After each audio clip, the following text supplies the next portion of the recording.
नमस्कार साथियों, CHO federation Bharat से संरक्षक आपका भाई भरत बेनीवाल। जैसा कि आप सभी को पता है कि एक बड़ा इशू जो है सीएचओ के लिए चल रहा है। जो सीएचओ एनओ में सेलेक्ट हो गए थे उनको जो है दबाया जा रहा है कि भाई आप लोगों का जो बॉन्ड था वो पहले बॉन्ड भरवाया गया था और जो नौकरी छोड़ के जाएगा उससे 5 लाख का जो है बॉन्ड जो भरवाया गया था उसके उसमें 5 लाख अमाउंट लिया जाएगा। दूसरा 3 महीने की सैलरी उनसे ली जाएगी।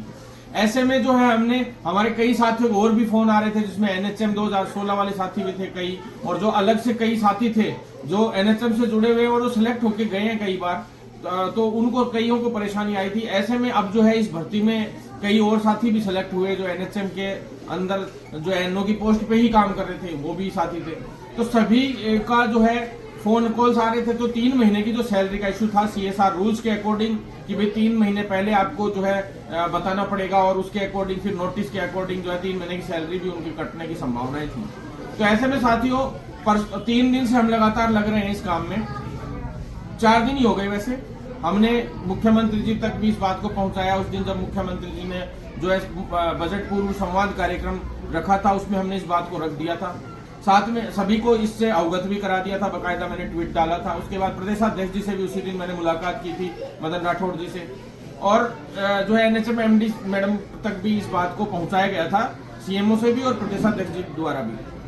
साथ में जो है हमने खुद ने एमडी मैडम के सामने इस बात को रखा था, पीडी मैडम के सामने रखा था, एसीएस मैडम के सामने रखा था और मंत्री जी जो चिकित्सा मंत्री जी उनके सामने इस बात को रखा था। साथियों जिस तरह से जो है बात निकल कर अभी आ रही है आप सभी को मैं बता देता हूं। कल भी बैठक हुई थी शाम को इस विषय पे, यानी कि कल और परसों 2 दिन लगातार इस विषय पे बैठक हुई है और आज सुबह 11 बजे भी बैठक हुई।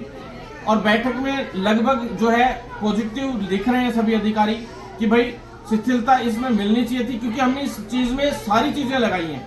आप देखिए पॉइंट वाइज जो कोर्ट में भी हमने इस मामले को लगाया है उसमें हम बहुत मजबूत हैं।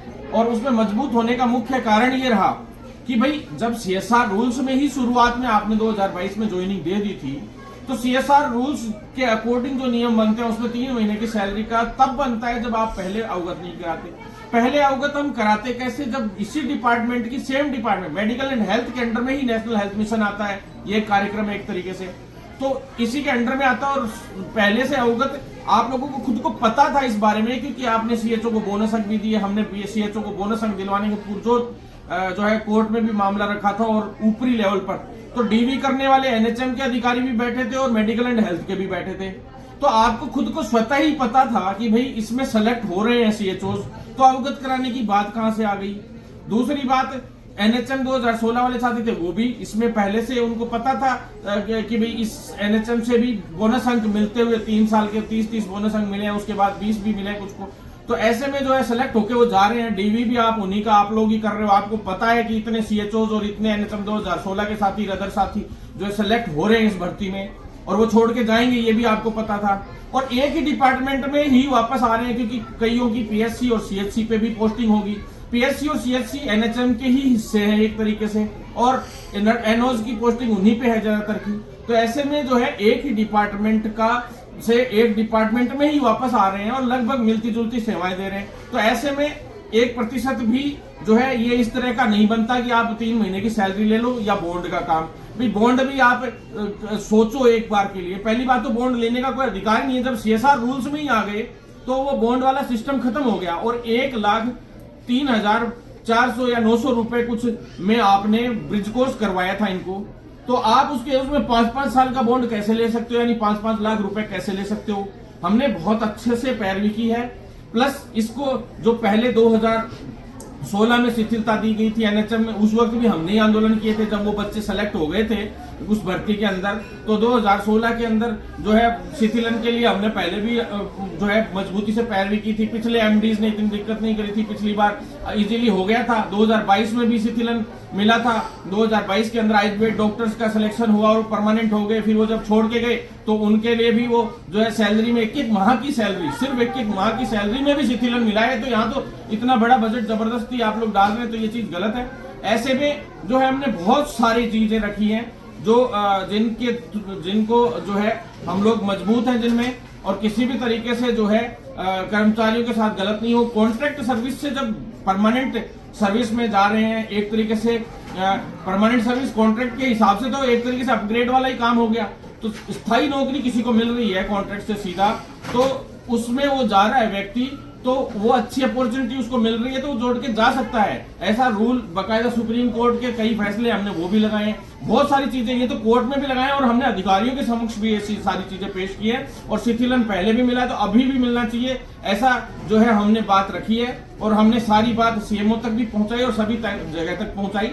तो साथियों आप लोग निश्चित रहें, हमें तो विश्वास है कि कुछ अच्छा ही एमडी मैडम की तरफ से और जो है विभाग की तरफ से निकल कर आएगा, क्योंकि इतने साल 3-3 साल उन्होंने सेवाएं दी हैं। सीएचओ हो चाहे एनएचएम 2016 के साथी हो चाहे अदर साथी हो, उन लोगों ने इतनी सेवाएं दी हैं, तो उसके बदले में उनको कुछ अच्छा ही मिलना चाहिए, क्योंकि इतना गलत आप लोग नहीं कर सकते, इतना तो हमें भी विश्वास है। और नौकरियां तो सब छोड़ के जाते हैं, जब अच्छी नौकरी और अच्छी अपॉर्चुनिटी किसी को मिलती है तो सब उस अच्छी अपॉर्चुनिटी में जाते हैं। अब आईएएस के लिए फर्स्ट ग्रेड टीचर लगा हुआ है या कोई बाबू लगा हुआ है या कहीं और कोई नौकरी पे लगा और उसका सिलेक्शन आईएएस के लिए आरएएस के लिए हो जाता, तो वो छोड़ के उस पर जाते ही है पोस्ट पे। तो हमने अधिकारियों को सारी चीजें समझाई है कि भाई इस तरह से सभी जाते, तो पहली बार ऐसा जो है एकमात्र ये नौकरी जैसे सीएचओ जिसमें इतना बड़ा बॉन्ड लिया गया है, इससे पहले पटवारी में लिया गया था, उसमें भी शिथिलता दी गई थी। प्लस जो है बॉन्ड का तो आपने कई स्टेटों में कई जिलों में तो भरवा ही नहीं, मतलब बॉन्ड के प्रति अगर आप इतने ही सीरियस थे तो फिर आपने कई जैसे डिस्ट्रिक्ट्स के मैं नाम अभी लीक नहीं कर रहा, लेकिन कई जगह तो बॉन्ड भरवाए नहीं और नहीं करते। 600 से 700 ऐसे साथी लोग हैं जो छोड़ के चले गए, उनसे आज तक 2 साल में आपने कभी बॉन्ड नहीं मांगा और अब अचानक से बॉन्ड मांग रहे हो, ऐसी क्या नौबत आ गई। तो इस तरह के बहुत सारे पॉइंट्स हमने रखे हैं और वो सारी पॉइंट्स की बहुत मजबूत पैरवी रही, जिनका जवाब न तो विभाग के पास है न किसी और के पास है। तो ऐसे में न्यायालय में भी मुझे विश्वास है कि हम जीतेंगे। दूसरा जो है, आज हो सकता है कि एनएचएम इसके एवज में जो है रिलैक्सेशन देते हुए, जल्द से जल्द शिथिलता देते हुए और सभी कर्मचारियों के प्रति सहानुभूति रखते हुए, संवेदनशीलता रखते हुए एक अच्छा निर्णय देगा और इन सबको रिलैक्स्ड करके तुरंत प्रभाव से इनकी ज्वाइनिंग कराएंगे और साथ में इनको रिलीव किया जाएगा। और सबसे बड़ी बात यह कि अगर 24 तारीख परसों तक है तो चिंता करने की कोई जरूरत नहीं है साथियों। हमने डेट बढ़ाने के लिए भी कल मैंने ट्वीट डाल दिया था, डेट बढ़ेगी बहुत जल्द और आप लोगों को जो है इसमें रिलैक्सेशन डेट में भी दिलवाएंगे और 100% ज्वाइनिंग और रिलीविंग सारा काम करवाएंगे। और हमें कोशिश करेंगे कि किसी का कोई 1 रुपया भी नहीं लगे, ना ही सरकार को बेवजह में देना पड़े, क्योंकि हमने काफी सेवाएं दी हैं। साथ ही जीएनएम के जो साथी है, जो जीएनएम संविदा भर्ती है, उसकी ज्वाइनिंग के लिए भी आजकल में 1-2 दिन में अभी पोर्टल खुलने जा रहा है, तो वो निश्चिंत रहें। और सीएचओ जो नए हैं वो भी चिंतित हैं, सेलेक्ट होके आए हैं कि भाई हमारा जो है ब्रिज कोर्स करवा देंगे तो फिर उसके बाद तो हमें बॉन्ड भरना पड़ेगा। तो मैं विश्वास दिलाता हूं साथियों, आप लोग साथ बनाए रखें, 100% ये बॉन्ड का सिस्टम ही खत्म करवाएंगे, क्योंकि अब परमानेंट तो सीएचओ हो ही चुका है एक तरीके से सीएसआर रूल में आने के बाद, तो हमें बॉन्ड की विशेष आवश्यकता है भी नहीं। तो साथियों ज्यादा से ज्यादा साथ बनाए रखें, हर व्यक्ति तक इस बात को भी पहुंचाएं। बहुत चिंतित है सीएचओ, तो डरने की जरूरत नहीं है, सभी के साथ हूं और 100% हम जीतेंगे। और आज या कल में हो सकता है शिथिलता के आदेश भी जारी हो जाए। तो मैं आप सभी को यही कहना चाहता हूं कि सभी साथी चिंतित ना हो, जल्द से जल्द अपनी जाके ज्वाइनिंग और रिलीविंग का जो प्रोसेस है वो पूरा कंप्लीट करें और अपनी नौकरी को हासिल करें। धन्यवाद साथी।